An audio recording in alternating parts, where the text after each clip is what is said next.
ফজল যখন সাহাবীর হাতের মধ্যে চাবুকটা দেয়, হাতের মধ্যে চাবুকটা নিয়ে নবীর পিছনে দাঁড়ায়। নবীর পিছনে দাঁড়াইয়া বলে, পয়গম্বর, এই চাবুকের আঘাত যখন আমার গায়ের মধ্যে লেগেছে, আমার গায়ে কোনো জামা ছিল না, এখন তো আপনার গায়ের মধ্যে জামা দেখা যায়, আপনি গায়ের জামাটা তাড়াতাড়ি খুলে দেন। আমার নবীর হাত দুইটাও সোজা করতে বড় কষ্ট হয়। সাহাবায়ে কেরাম জমিনে গড়ায় আর কাঁদে। বেলাল ডাক দিয়া বলে, রে সাহাবী, আমার গায়ের মধ্যে আঘাত কর, আমার সামনে যদি নবীর গায়ের মধ্যে আঘাত করো, আমি বেলাল কলিজা ফেটে মারা যাব, কারণ আমার জীবনের চেয়ে আমার নবীকে বড় ভালোবাসি। আবু বকর ওসমান আলীর কান্না আর ডেকে বলে, রে সাহাবী, তুই কি আমি আবু বকরকে দেখো না? ওমর ডাক দিয়া বলে, সাহাবী, তুই কি আমি ওমরকে দেখো না? সাহাবী ডেকে বলে, আমি কারো কথা শুনবো না, এই চাবুক দিয়ে আমি নবীর গায়ের মধ্যে আঘাত করব। আল্লাহর নবী ডাক দিয়া বলে, আবু বকর, কান্না করিও না, তাড়াতাড়ি আমার গায়ের পোশাকটা খুলে দাও।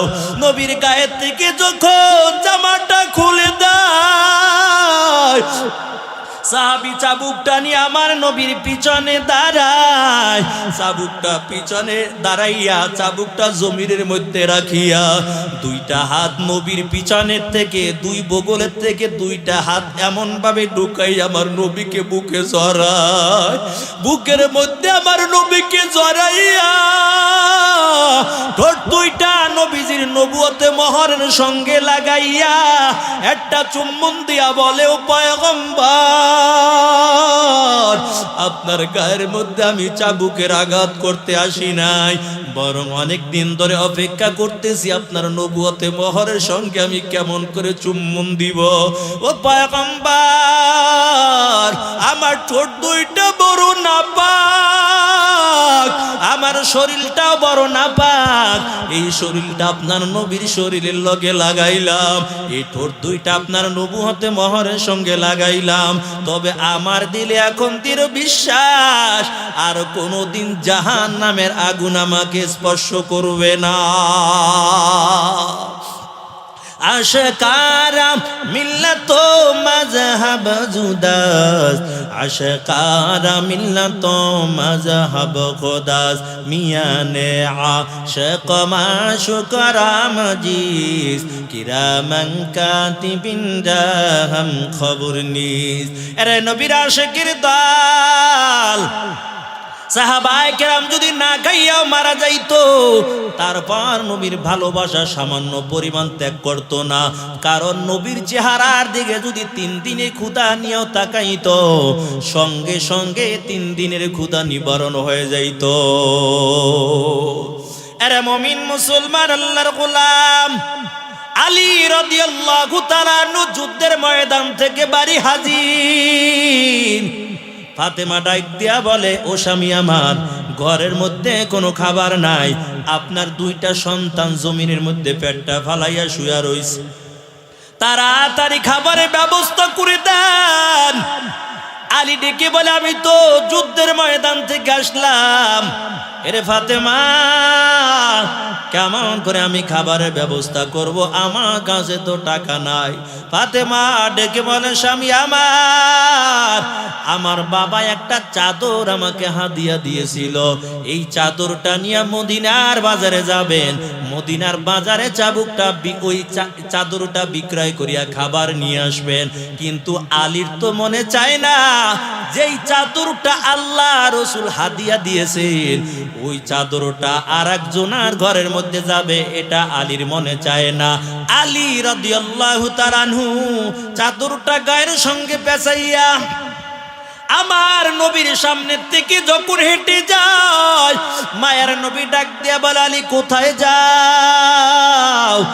আলী বলে পয়গম্বর আমার ঘরের মধ্যে কোনো খাবার নাই, তবে আমি একটু মদিনার বাজারে যাই, ফাতেমা এই চাদরটা দিয়েছে বাজারে বিক্রয় করব।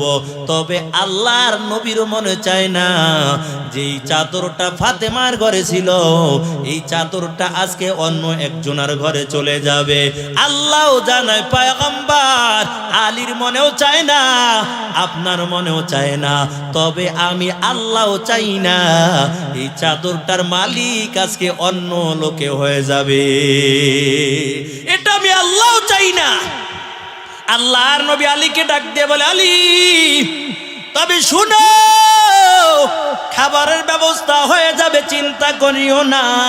এরে আলী যাও, ওই যে মরুভূমির মধ্যে একটা মরা খেজুর গাছ দেখা যায়, এই খেজুর গাছের নিচে সুন্দর করে চাদরটা বিছাইবা, সুন্দর করে চাদরটা বিছাইয়া ওই মরা খেজুর গাছকে ডাক দিয়া বলবা, আল্লাহ রসুল বলেছে আল্লাহর হুকুমে জিন্দা হইয়া তোমার থেকে পাকা খেজুরগুলো এখন তুমি চাদরের মধ্যে ফালাও।